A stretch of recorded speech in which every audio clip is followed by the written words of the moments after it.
नमस्कार साथियों, एक बार फिर मैं दीपंकर समझदार, चार्टर्ड अकाउंटेंट, आपका दोस्त और बिजनेस ग्रोथ एसोसिएट। फ्रॉड लोगों के साथ में कंटिन्यूअस होता चला जा रहा है, चाहे वो फाइनेंस कराने के लिए फ्रॉड हो रहा हो, चाहे वो नौकरी के लिए फ्रॉड हो रहा हो, या फिर किसी तरीके से फ्रेंचाइज लेना चाह रहा है कोई, तो वहां पर फ्रॉड हो रहा है। मैं आप लोगों को एम्पावरमेंट देना चाहता हूं कि कैसे आप लोग खुद ही फ्रॉड का पता लगा सकते हो कुछ लेवल तक, एटलीस्ट आप लोग प्रिलिमिनरी फ्रॉड खुद पहचान जाओ। ये मेरा उद्देश्य है। तो आज देखते हैं प्रैक्टिकली कैसे होना चाहिए, राइट। जैसे हमारे चैनल में रॉयल फाइनेंस फ्रॉड है या नहीं ये पूछा गया, तो देखते हैं रॉयल फाइनेंस कहीं कुछ नाम से कुछ है भी कि नहीं है। तो दोस्तों, रॉयल फाइनेंस प्राइवेट लिमिटेड का इंफॉर्मेशन हमको देखना है। तो सबसे पहले क्या करते हैं, कंपनी मास्टर डेटा में हम लोग चले जाते हैं, एमसीए में।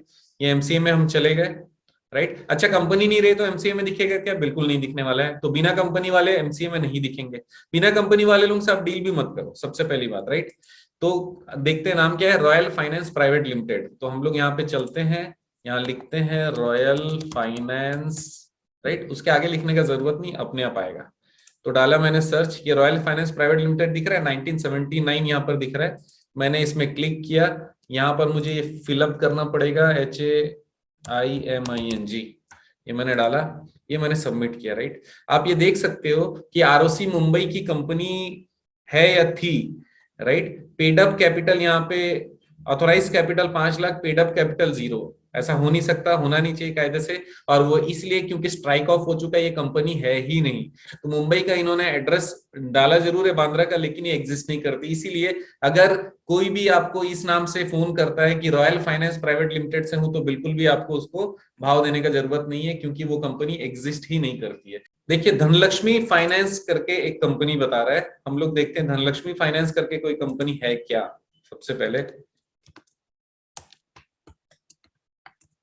ये धनलक्ष्मी फाइनेंस मैंने डाला, यहाँ पे सर्च में डाला, अच्छा दिख रहा है Dhanlaxmi finance private limited, right.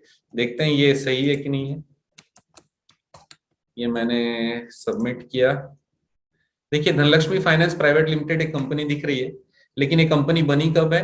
1970 में बनी है, राइट। और आरओसी छत्तीसगढ़ बता रहा है, नॉन गवर्नमेंट कंपनी बता रहा है, क्लास क्या है, प्राइवेट कंपनी, ऑथोराइज्ड कैपिटल, सब चीज दिखा रहा है। लेकिन बाकी आप देख सकते हो कि स्ट्राइक ऑफ हो गया। इसका मतलब ये होगा कि अगर इस कंपनी के नाम पे बात हो रही है तो फिर ये कंपनी सही नहीं है, गलत है। अगर इस कंपनी के नाम पे कोई आपसे कांटेक्ट करने का प्रयास करता है तो आप बिल्कुल मत करिएगा, क्योंकि ये कंपनी बंद हो चुकी है। दोस्तों, ये जो एक दो एग्जांपल मैंने दिए, इस तरीके से आप क्या करिए, मास्टर डेटा को हमेशा चेक करिए। और चेक करने के बाद में कुछ चीजें और इंपॉर्टेंट है जो आज आपको नोट करना, पेपर पेन ले लीजिए। सबसे पहली बात ये कि अगर वो कंपनी स्ट्राइक ऑफ नहीं हुई है तो क्या करना पड़ेगा, तो आप पेपर पेन लीजिए और उसमें डायरेक्टर कौन है पहले वो नोट कर लीजिएगा। और दूसरी चीज ये कि कंपनी चल रही कि नहीं चल रही है, लेटेस्ट डेट का उसमें एजीएम का डेट लिखा होगा 31 मार्च 2020 या 2021 ऐसा लिखा होगा, तो ये समझ जाइए कि पिछले साल तक का उन्होंने कंप्लायंसेस किया है, अदरवाइज नहीं किया। अगर कोई नई कंपनी है तो फिर उसका जो फॉर्मेशन का डेट है, इनकॉर्पोरेशन डेट आपको चेक करना पड़ेगा। इस तरीके से आपको मास्टर डेटा बहुत सारी चीजें बताता है। इसके अलावा एड्रेस, जो रजिस्टर्ड एड्रेस लिखा हुआ मास्टर डेटा में, वो आपके लिए बहुत इंपॉर्टेंट है।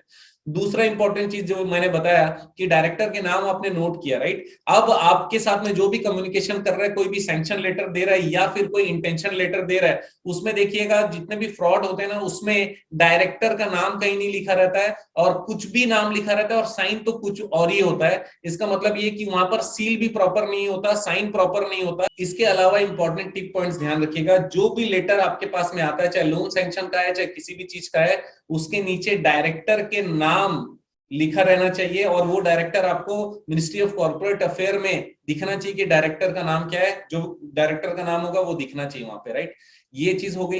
इसके अलावा सिग्नेचर जरूर चेक कर लीजिएगा। और जब भी आपको वो सामने वाला पैसे मांगेगा, अगर पहले से कोई भी पैसे मांग रहा है, आप बिल्कुल पैसे मत दीजिएगा। अच्छा, पहले से पैसे कब देने पड़ते हैं ये भी मैं आपको बता दूं। फॉर एग्जांपल, बैंक या एनबीएफसी है जहां पर डायरेक्टली आप चले गए हो और आपका सैंक्शन जब होता है ना, उसमें पैसा डिडक्शन होगा, उसमें कोई प्रॉब्लम वाली बात नहीं। जितने भी P2P कंपनीज है, वो इंडिया में केवल 21 कंपनीज है। अगर वो P2P कंपनी का ऑथोराइज्ड वेबसाइट से आपको लोन दे रही है, तो वो भी क्या करेगी, वो पहले से पैसा नहीं लेगी, आपके लोन सैंक्शन में ही वो पैसे माइनस करेगी। तो पहले से जो भी आपसे पैसा मांगता है कि फाइलिंग चार्जेस, अपलोडिंग चार्जेस, और उसमें आपको एक और चीज मैं बताऊं, आपको जो लेटर आता है ना, लेटर बहुत डॉजी रहता है, उसमें क्लियर लिखे नहीं रहता, लिखा रहता है अगर आपको ये सैंक्शन लेटर देने का वेलकम लेटर लिखते हो तो वेलकम लेटर किस बात का वेलकम भाई, या तो लोन दोगे या नहीं दोगे, वेलकम किस बात का, राइट। तो वेलकम लेटर वैसे ही बोगस रहता है, वेलकम लेटर कभी नहीं होता लोन में। लोन में इन प्रिंसिपल सैंक्शन का लेटर होता है या फिर सीधा सैंक्शन लेटर होता है, और सैंक्शन लेटर में भी क्लियर लिखा हुआ रहता है कि हमने आपके सारे जांच कर लिए, जिसके हिसाब से ये टर्म्स एंड कंडीशन है, ये इंटरेस्ट है और ये सारी चीजें हैं,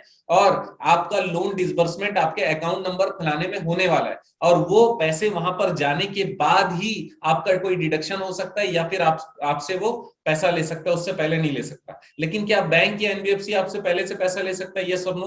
100%। अगर बैंक में आप फिजिकली जाकर लोन लेते हो तो वो आपसे पहले से कुछ चार्जेस बैंक वाला ले सकता है, और बैंक वाला चार्जेस की रसीद भी आपको देगा, और आपके लोन अकाउंट में वो एडजस्ट भी होगा, वहां पर बोगस नहीं होता। बोगस इसलिए होता है क्योंकि हमको ऑनलाइन बहुत ज्यादा आदत हो गया है, बैठे बैठे ऐसा लगता है कि कोई हमको लोन दे देगा और हम लोग उस लोन को एंजॉय करेंगे, चाहे उससे कोई दूसरा लोन पटाएंगे, और ये हमारा छोटी सी इच्छा या लालच बोलना चाहिए, जिसका लोग बहुत बड़ा फायदा उठाते हैं। तो मैंने कुछ चीजें क्या बताई, कंपनी मास्टर डेटा चेक करिए, दूसरा डायरेक्टर्स चेक करिए, तीसरा कंपनी स्ट्राइक ऑफ तो नहीं हुई वो चेक कर लीजिए, चौथा कंपनी का एजीएम चेक कर लीजिए, पांचवा जो भी लेटर आपके पास में आता है वो वेलकम लेटर नहीं होना चाहिए, सीधा सैंक्शन लेटर होना चाहिए, छठवा डायरेक्टर का साइन वहां पर होना चाहिए, डायरेक्टर के नाम के साथ होना चाहिए, और वो ऑटोमेटेड साइन नहीं होना चाहिए, उसमें एक्चुअल साइन किया हुआ रहना चाहिए। सातवां इंपॉर्टेंट चीज बता रहा हूं, जो भी कंपनी का वो डायरेक्टर है उस कंपनी का सारा डॉक्यूमेंट अपने सीए से बोल के निकलवाइए, या फिर आपको सर्विस चाहिए तो हमको बता सकते हैं,